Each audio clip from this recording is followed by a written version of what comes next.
Hi, so it's my pleasure to bring Dana Clancy and her work and Beyond the Page to the RSM Gallery.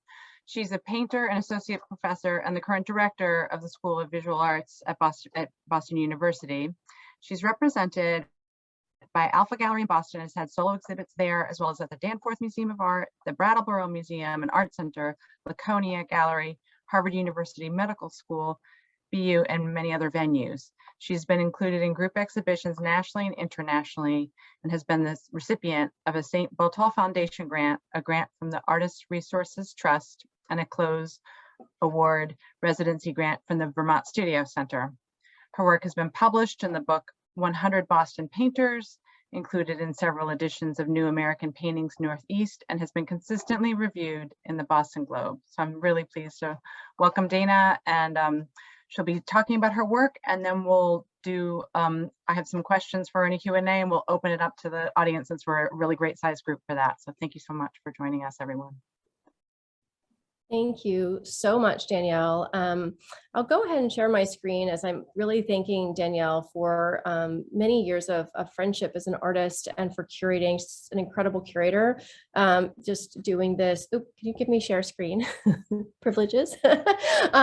So as a curator and as an artist, I've been in dialogue with Danielle, not just about this project, but about my work in general for quite a long time. And it was a real privilege to work with you, Danielle, and being able to kind of just see this project, not only put it up on the wall, to stand back from it, to install it, but your kind of incredible ability to think things through was a privilege for me. I learned a lot about what I'm doing and about my work through doing this. So bear with me as I switch to the right page.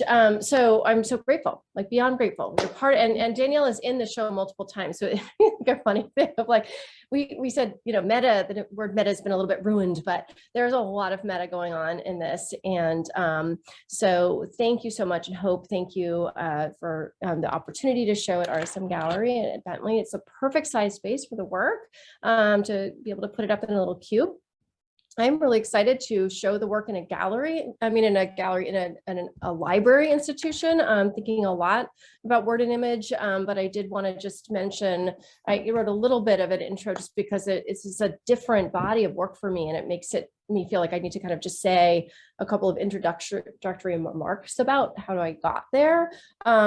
So, many years ago, and now longer than ever, but maybe again soon, I made paintings of viewers in contemporary museum spaces, usually reflected back in the many glass and plexiglass surfaces, the self-reflective space of the arts institution. In March 2020, museums closed, and my work as the director of Boston University School of Visual Arts picked up the pace. Since 2017, I had generally read the paper copy of the Sunday New York Times during the week following, picking up the pieces literally and figuratively, trying to make sense of shifting national politics. I followed the art world and honestly fell into rabbit holes of stories about individual lives found in the framework of pages, days, and what makes the news. We all had questions in 2020, and I think we still do. So many questions, and maybe we turned to the news. Maybe it became a practice of doom scrolling, or maybe our questions were about the news and the attempt to hold on to facts. Even before the pandemic, due to radical changes in the nation, my attention was on institutions beyond the museum. I questioned what I was doing in these cloistered spaces. When museums closed, I turned to art and artists in my community, virtually talking and drawing with my friends in their studios and homes from my home studio. The New York Times was under my computer to protect my desk, because I wanted to be able to paint and zoom inside and outside the studio. And starting on September 6th, 2020, I began painting my friends and taking down words right onto the newspaper to help me understand and process this time and the particular pace of change we were experiencing. So kind of just also going back, we started with this idea of questions, right? Like, so for Francine on the call, the town management meeting at BU, what does it mean to return to campus, to a residential campus in the fall? Like, they're just big institutional questions, or questions about race, and equity in the arts, such as hosted by Crystal Williams at WBUR City Space. So I tried to kind of think about larger cultural questions, institutional questions, and then questions raised, just raised by my friends. I found that often the words that we talked about were we talked about groups. So this kind of idea of, I didn't notice this till yesterday when I was walking around the gallery and talking with Danielle's colleague Viral, like that so many of the phrases in the work are about the group. They're either we or maybe you addressed to somebody else. And I think that the conversations that the Crit Crew was having, I didn't write down every single thing we said, although I wanted to, because so much of what was said was helping me to frame my experience in the world as both a person and as an artist and as a leader and as a teacher. And so I think that sense of like, what does collectivity mean and what can collectivity do were some questions that I was grappling with and still grappling with and still really interested in, inspired by at this point. And so that kind of sense of like, maybe it's kind of, I think this is a little bit funny. We just got rid of our entire youth in one day. And I don't remember exactly what that conversation was, but the phrase that, will come, the certain phrases that come out, I think tend to be about the collective. And so, we'll be processing this. So this kind of intersection, I guess this is a good point to talk for just a minute about that intersection between the writing of the process of what I do. So the writing of the text on top of the newspaper, I put this close up so you can see I use a really simple process that I came to. You can see the earlier piece that where there was the text about the cube was one of the first ones where I just had a blob of paint and I didn't cover much of the newspaper. But as time went on, I started to drag the brush, like Danielle wrote beautifully about the process of dragging the brush across the surface of the, sorry, I don't know why it's now not moving forward. Let's try that again. Okay, so you can see when everything is together here, there's a sense of like there's a language of the mark. And so I noticed that, one of the things that we talked a lot about was the sense of time and how time seemed to speed up. We, often said, wait, was that just last week? When did that happen? But it also seemed to slow down to a blur of repetition and constriction, and the days just added up. So when I began painting the series, I felt like it was a way to kind of have an accretion to something that just seemed to be blurring by. I didn't have a lot of time, literally, to just make extended oil paintings like the ones in the museum. I had to paint whenever I could. And so I became a Sunday painter in many ways, like, because we met every Sunday morning, and no matter what, that was really important to me to be able to paint always, every week, and also during the week whenever I could, during meetings. My colleagues, I'm trying to see if there are some colleagues in the show, various painting faculty members who are willing to sit with me and draw and paint at the same time when we were talking about business. And I always ask permission first about that. And I painted to just keep track of data, dates, culture, and community, and what matters. And so that sense of the communal, you can see Cindy is right here, who's on the call, Audrey, Paula, Natasha, Danielle is definitely here, Jody, Natasha, Audrey, people recur back again. Hillary, who's not here, is part of the Crit Crew, various artist friends and alumni.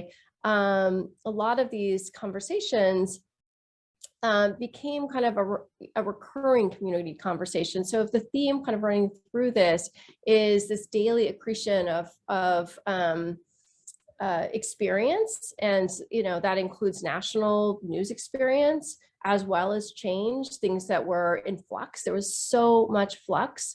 Every time I think back to 2020 and the fall of 2020, not only going back to school, but also not to, just dive into politics, but the election season, Trump getting COVID, the contesting of the election, the, leading up to January 6th, all of those things were things that were really important to me to paint over. So during election week, I spent a lot of time painting, and I have, so you can see in this kind of whole line that's similar to the line in RSM Gallery, that the kind of like tracking those days and those changes, as well as tracking the kind of drumbeat of a ritual, that a studio ritual, where the two things kind of coming back and forth. So it's kind of like, what are the things that come back over and over again, even in the news, for good or for bad, things we haven't solved yet, things that are ongoing. And then what is this kind of like ritual and rhythm of the studio? And so a lot of the conversations that we had were about, I love what Paula said, the little interactions really add up.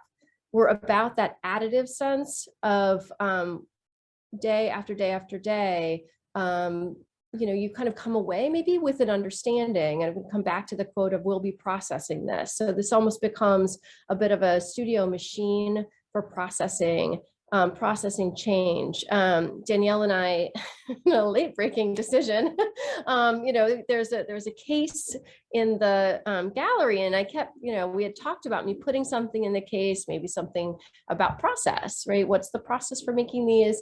But I was really racking my brain about exactly what should go there. And in talking with Crit Crew and thinking about it, and I mean, I really have this isn't even all the piles of the work. Like there's definitely like a stack that's maybe, I don't want to overplay it, but it is like this thick that, they don't take that long to make. And so the days really literally pile up.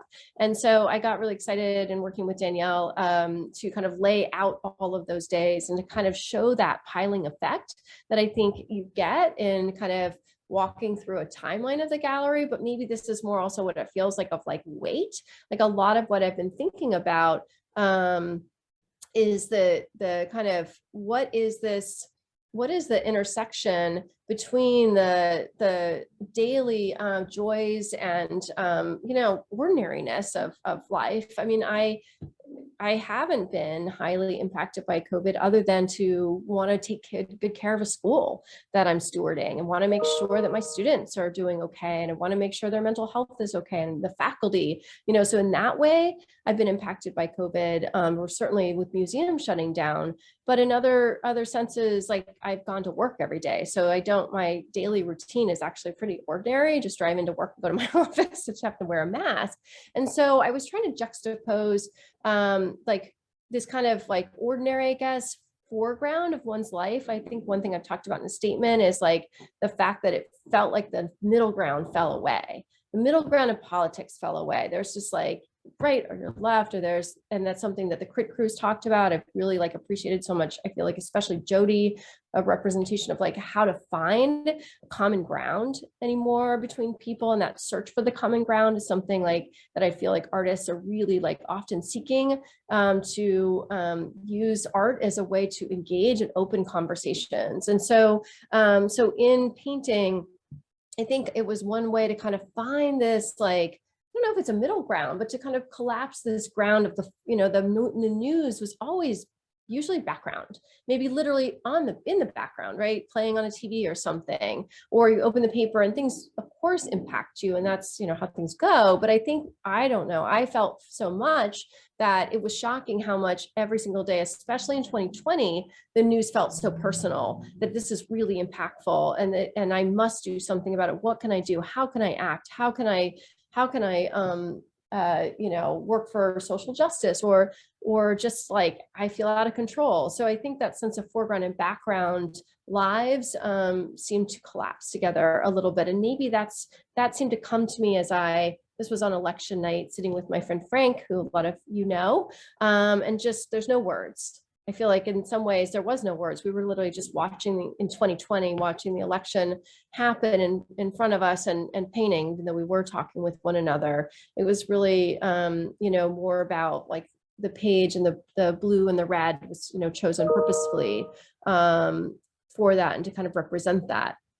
So this kind of what I was noticing as I was painting is also this attention to kind of trying to reconstruct and put things back together again. So the news shows through in different ways. And the way that I used the paper was to curate different pages to start with. So for example, this painting of an alum who's a young painter who, we were talking, she was going to be graduating from and having her thesis show, talking about her work. So I purposely chose a page that had a really just a beautiful geometric ellipse and shape to it. So I know from the start when I open the New York Times, I really use it as a like a curator, and I try to see the visual cues and clues, and I start ripping pages. So the first thing I do is to go through the pages and curate a combination of things. So often it'll be something, maybe there's a space, so I can kind of collapse spaces together. Often it might be the front page, or it might be tracking an outbreak, which was, I didn't even notice this at the beginning, when I was following the pandemic. Prior to September, when I started of 2020, when I started to do these, I wasn't noticing the fact that there was a page called Tracking an Outbreak. And then as I started to use the paper for my work, I started to see what the New York Times was doing, of course, purposefully as an institution itself, and to kind of appreciate that and to kind of think about how even reading a newspaper is obviously so different from scrolling through the news. But Danielle and I were talking yesterday just about juxtapositions of things, and how even with Picasso, when he was doing the early collage with Le Journal and using the actual newspaper from the time, it's interesting that the history of collage is so wrapped up in newspapers, like literal newspapers. And so I think that we were talking yesterday just about how much odd juxtaposition happens anyway on a page.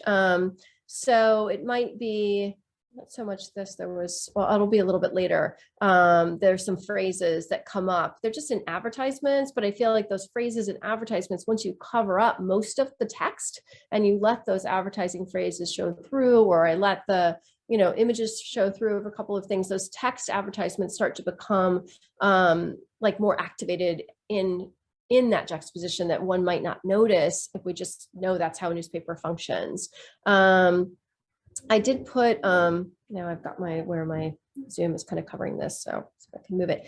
But for what was also important to me in talking with artists, I kind of mentioned weight and kind of thinking about the weight of the news. I mean, the news, and the pandemic certainly weighs heavily on us. It's trauma that's a shared global trauma, not just a national trauma. And we can see the impacts that people have had, and maybe some people on the call have really felt those impacts. We've all had a different amount of weight to carry around.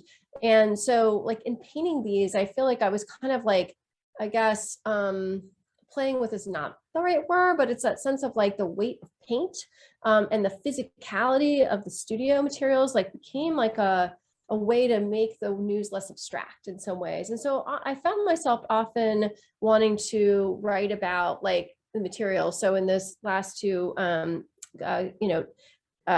John Guthrie friend, who's a painter, most people on the call know, is talking about hue, magenta, naphthol, red light, and white, and the kind of color that makes.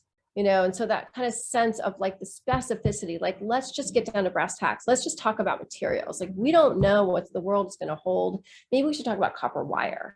And I love that about artists, because I feel there's a sense of I think maybe as facts are in question, then the fantasy that artists make with materials becomes more real.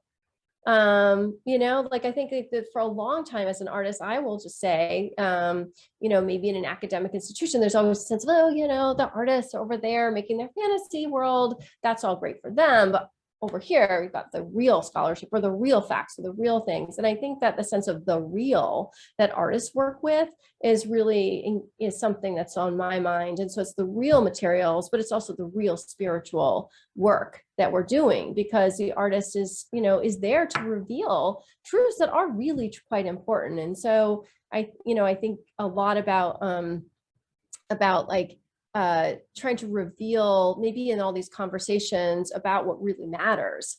You know, that's me trying to hold on to like, oh, I want to tell a story about something that, you know, like that really matters through this accretion. I do want to mention, I do want to mention January 6th, because, you know, I like that's still, obviously we're grappling with that as a nation. Personally, I feel like grappling with that, and opening the Times every Sunday, that's still in the pages, and as it should be, maybe not enough.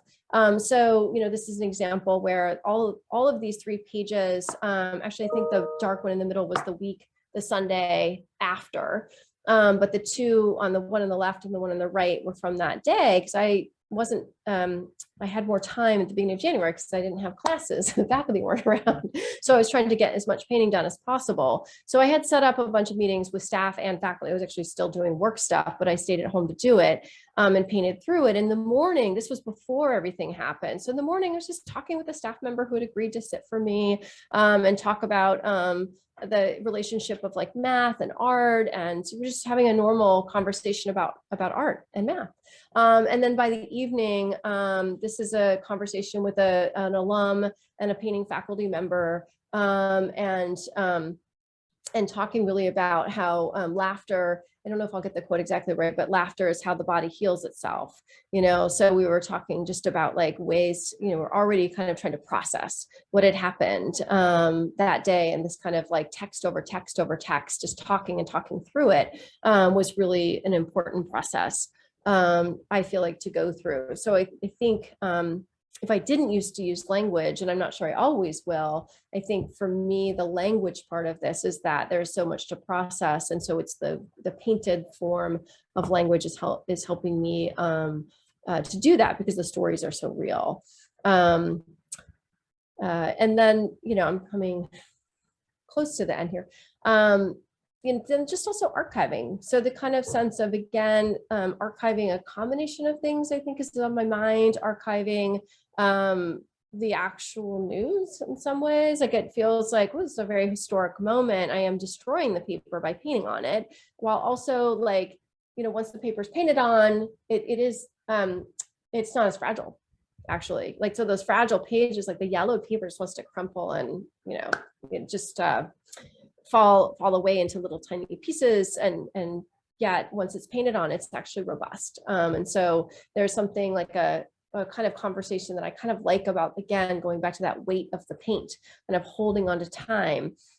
And then it feels really important to me to archive the conversations that I was having with artists. I feel like I'm still grappling with, like, was talking yesterday, and I've talked with the Crit crew, and I don't know that I've come out with the right way to attribute. I think what this has to be is a book where everyone who's in the Crit, just saying this out loud, you know, everyone who's part of this conversation, you know, has a space to share their experience, and claim some of the quotes. I think there's like there's a kind of a group think going on in some ways, where, again, I'm speaking about many of the phrases are you phrases, we phrases, as like fewer I phrases in here. So like, what are you?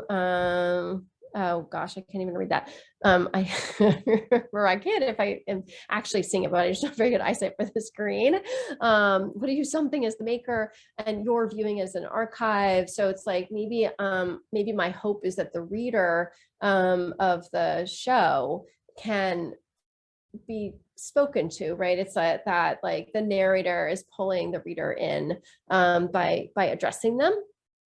in a different way than with I. So in kind of archiving this, the critique group that met most Sundays for quite a long time, took a little, I mean, everyone in summer of 2021, I mean, we kind of gave our masks away in our department. Like, I don't think we need all these surgical masks piled up everywhere. And I thank goodness went to go see my mom and my dad, you know, so we didn't need as much. But they have been back together again, and that's been really great. And I want to really also show, we just had a show at Stonehill College, and Natasha, who's on the and Natalia on the in the call, her work is on the right here.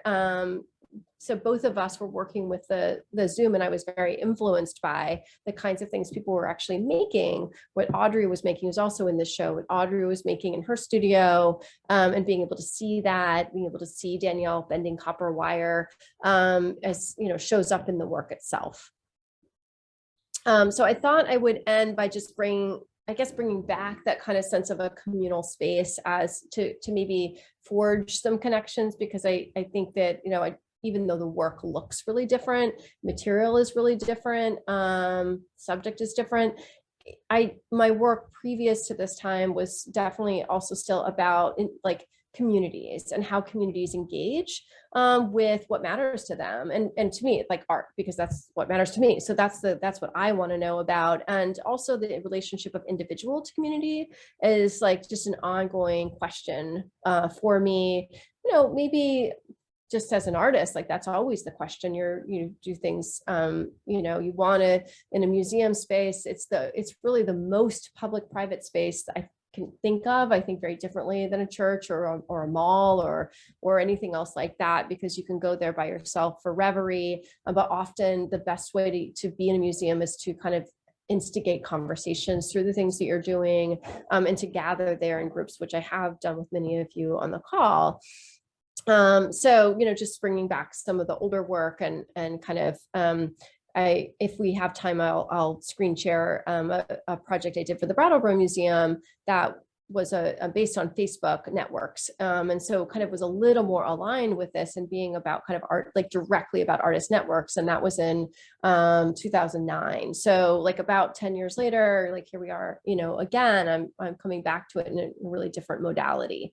So I am going to go ahead and just stop the share. And if we're talking about something in particular, maybe I'll start the share again and bring some things back. But I know Danielle had prepared some questions, and I love dialogue. So here to answer or talk or yeah.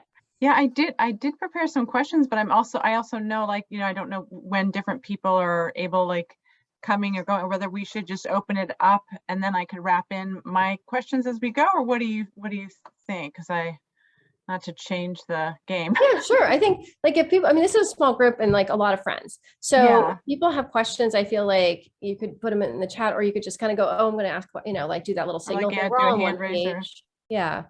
And if it's silent for too long, Danielle will jump in. Then I'll jump in. Yeah. I actually have a comment on something that you said about your paintings. It was around sort of the social justice piece of it, the foreground and the background. So thinking about how you had painted that and how you had come to that, thinking about the tensions of what do we do personally? How do we, you know, deal with what's happening on a personal level in terms of the pandemic? And at the same time, which is a tension, right? And then at the same time, looking at what was happening in the world around social justice, around political upheaval, and now, of course, war, impending war. You know, those are the things that it seems like we're always wrestling with. And so I could absolutely relate to your conversation around that foreground background, thinking of foreground as social construct and background as personal, and the tension that happens there, because it gives us personally, at least for me, a sense of anxiety. You know, how do I deal with any of this? So I appreciated that that way of looking at things.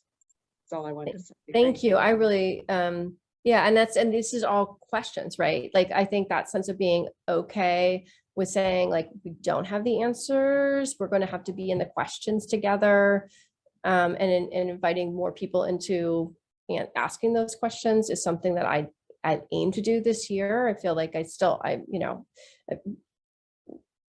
there's more to do in the work itself. I wanted to get to Jody, but I also noticed like Kim Morin put something in the chat about like using the New York Times as a background was such a smart choice in terms of it becoming a historical archive. And you were referring to the archive in one of the paintings, and we sort of have talked about like kind of the sense of like having image and text within the context of a gallery that's within a library, so that sort of play with archive. I don't know if you can elaborate on the sense of like, and you're almost creating an archive too, like you have an archive on an archive. So well, I was hoping to kind of play with that, and that's why I really like having that case to use, because it helps me feel like I kind of push into that archive space a little bit more. I was really excited to show at the gallery because I felt like there were a lot of things I wanted to pilot and try out in relation to library spaces. And I should have pulled some quotes from it. I sent Danielle, there was my son, a senior, gave me a book of like the best essays of 2020. I was like, for Christmas. It was so nice. And so there was an essay in there about the news that was like in the Atlantic, and it was really good because it was really like about how the news functions. So I was like, Danielle, this is what I'm thinking about. And I think that sense of like putting the show in a space where people go to find facts or like deepen their knowledge was like really exciting to me. Like I just feel like, oh, this is something I could pilot and try out. Like, what does that mean to put the work up? Because it's on the Times, which the people I just can picture. We talked to the Krcmar about like the Times hanging from those like little library sticks, that look so cool. So partly that it makes sense, but I'm teaching an art space research class with an archivist right now. And so I'm thinking a lot more too, like just talking with her about it, like, like what are archive practices and like what's important to like hold on to as an artist. So I think it just feels really rich to me to have the show there. Josephine? I wanted to, oh wait, let me go lower my hand. I wanted to bring something up that really struck me and also kind of relates to what Hope was talking about the sort of layering. A theme that kind of came up, I think, throughout these last few years in our Crit group, in our discussions, and in sort of the projects that we're trying to, that we're sort of doing in this moment in response to this moment. So much of it is about documentation and trying to, as you said, kind of capture something that feels like a blur. And I was struck by, when you said artists are here to reveal truths that really matter. I was thinking also about the fact that artists so often are kind of there to allow us to consider our experience without conclusion, like without a kind of preordained, like this is what this is all about. And we've sort of lived in this prolonged time of not being able to draw conclusions, but also culturally, like desperately trying to like plant our flag, like wherever we are, whatever side of the political spectrum we are on or whatever, like everyone's sort of fighting for those conclusions. And I love that this project kind of occupies that more questioning, uncertain space. Like it's probing, but it's kind of very intentionally not providing answers. And I just think that's such an important part of this particular kind of documentation you're doing. Oh, that was so beautifully put about what people are like just that what's happening right now, Jody. Right. Like, yeah, I really appreciate the way you phrased all of that. It's not something that I had ever kind of, said or really specifically thought before, but it just kind of came in thinking about that idea of what we as artists have the potential, have the power to do that's very unique to what we do in this time. And the importance of that in this time in particular, and maybe that sense of like why people are so just coming head to head on things and like staking a claim in a way that's is kind of starts to feel really insane. Is that like that there aren't like people want those conclusions somewhere and they're making it much stronger than it needs to be. So maybe, yeah, so artists staking that space even more directly maybe makes sense. It's like kind of a weird thing, like be more direct about being indirect, like about being inclusive. Yeah. I'm not sure really how to say this, but something I'm noticing, I think, in the sharing of the work, Dana, through your lens, is the intimacy of the we. I hadn't really thought about that until I'm just reflecting and noticing. I'm really struck by the intimacy of the collective experiences through your lens, through the we lens, in the imagery and the writing, and what happens and how we make sense of things as humans, as friends, as colleagues with these big issues. And that can seem daunting and overwhelming and not make sense. And we have each other and these connections that help us to make sense. And I hadn't really seen that because I hadn't seen everything. So there's something for me to take away from, to keep thinking about. Just the intimacy is coming to my mind. That would be something I would strive for, because I think there wasn't, I mean, I like On Being on Sundays, so there was one, I think it was the On Being of just about that, like, as things go toward more AI or even jobs, that making things more human is going to be more and more important, even in the work world. Like we have to lean into our humanity and our ability to be human, because that is really what sets us apart. And I think that sense of like, I'm not sure that's like the direct line to intimacy, but I think that sense of like being together as humans is like, keeps me going. So like, I think like being able to sit with you and, some of the things that you were saying just about like experiences at like work, teaching, and like, or being, being an artist, being in the world, being a woman, like representing. I'm trying to think, I'm pausing because there was a phrase you said that like we're all like picked out and was like, really liked it. So now I can't remember what it was. It's like, it's up in the show. Oh, it was say 5 words, then leave it, then step out of the conversation or step back from the conversation. Yes. And see, I was sitting there saying too many words because I was trying to remember that sentence. I think it was, say 5 words. Say 5 words and leave the conversation. Natasha? Sorry, 1 second.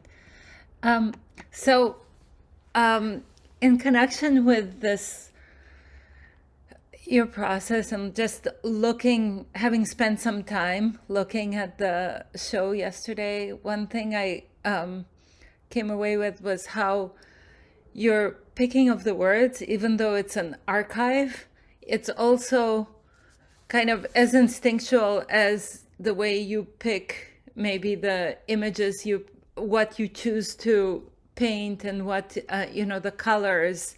And, it's not necessarily like this documentary archive, but there's something about like a phrase that maybe strikes you and the accumulation of those phrases.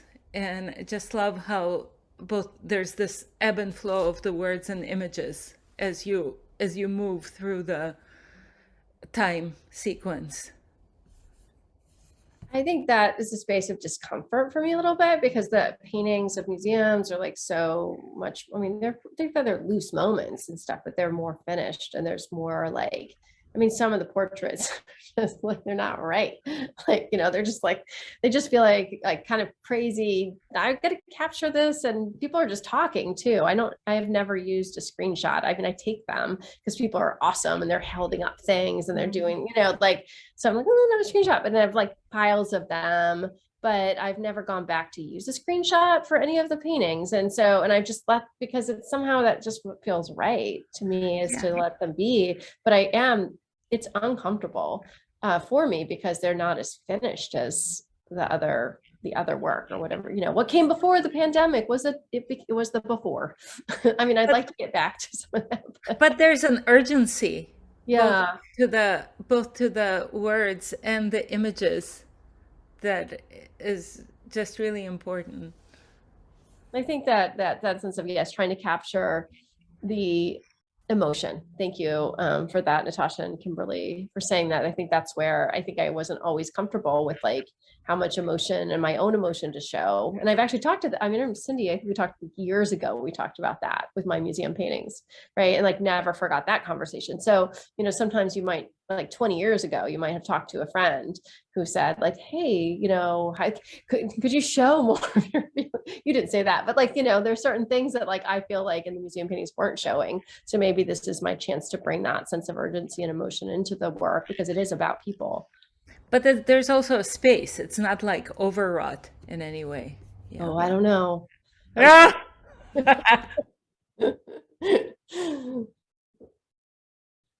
Well, we're coming to time, so want to be mindful of everybody, but if there's anything.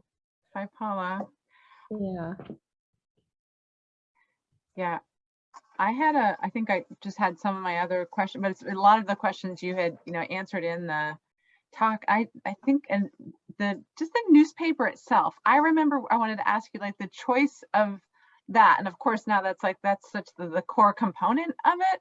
But I remember it being kind of a shock, honestly, when you were working and you're talking about the emotion, but it was just like, it's like, she's what? Like, okay, like, like, you know, she's painting on newspaper. Like, those are gonna just like, they're gonna wrinkle up. Like, what's she doing? Oh, they're but also, so, yeah, that should be addressed. Yeah, but also thinking like, well, I guess if anybody can do it, Dana can do it. You know, like, I don't know. I'll have to get James Hall in here because he's always helping me. I get like 20 years of like being like, okay, thought about how you're gonna hang that. You know, so I think that a couple things are gonna happen. I mean, a lot of the images that I showed today are scans, right? So like just put them on a scanner bed.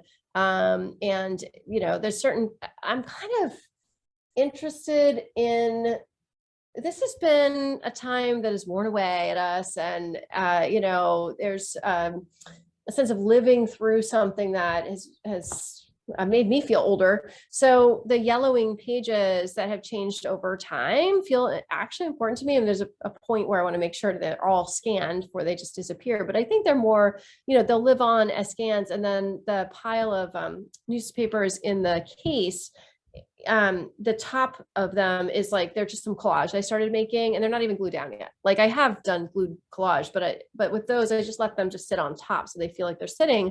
But I've been cutting the newspaper. I have so many extra, so I've been cutting them apart.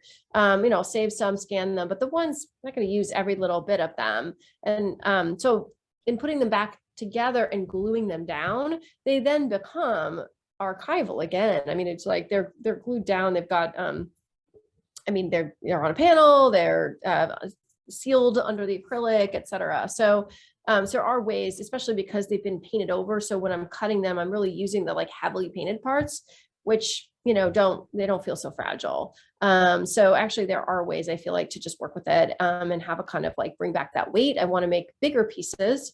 And I don't want people to kind of like, feel like, oh, these are so fragile. Like how are they going to survive in the future? So they feel important to now, but I think probably will live on as scans and then also as collage. So those are two directions that I see heading in, or I'm starting to head in already with them that will make them less fragile. James has his hand up. Yeah, this is such an archive question and conversation. I mean, it's all about the, you know, how long is it going to last? But one of the things I wanted to admit to everyone, other than having found 100-year-old newspapers that are just fine in my grandparents' stuff, you know, is that, you know, how many times in movies or in kidnappings or in other kind of media have we seen the newspaper as this proof of a date? It's like, you know, that fact, you know, since facts are all questioned now, or at least that's part of the political backdrop to this, you know, that authenticity of the New York Times, you know, like a it's a newspaper people recognize. It's got a date. It's, you know, it's like when you find that as an archivist or as an artist or as a artist looking back through your own work, which is often not dated, it's so concrete. And it, to me, the conversation being painted on that paper, it kind of has this proof that it didn't happen before that. You know, there's something about that kind of being admissible in a court of law kind of thing, you know, like absolutely proves a certain point in something that in a digital, as you mentioned earlier, a world that's a little bit less, where unless we lean into it, less personal, less real, less tangible, so meta. That and the painting and the conversation and the recording of the conversation really feel physically embodied in a way that's it's a very rich archive, but it's certainly the newspaper as testimonial to the date itself and the time. I mean, not the time, but the, you know, the time period. I thought is really interesting. I mean, and one other comment, as Danielle expressed, that kind of like, oh my gosh, you're the one that's usually paying attention to your medium and your materials, you know, the archival quality, but also just you're starting with such a busy piece of paper before you ever put anything on it. As a queen of composition, I was like, wow, you know, that seems like it would really be an interesting way to do something new, because you're not starting with that blank piece of paper. I think, James, that is a really good thing to, thanks for the compliment, but I also feel like that the blank, like, what am I going to say on the blank thing right now? You know, like there's like too much to say. So I think I was like, oh, I need something that's just like already a lot.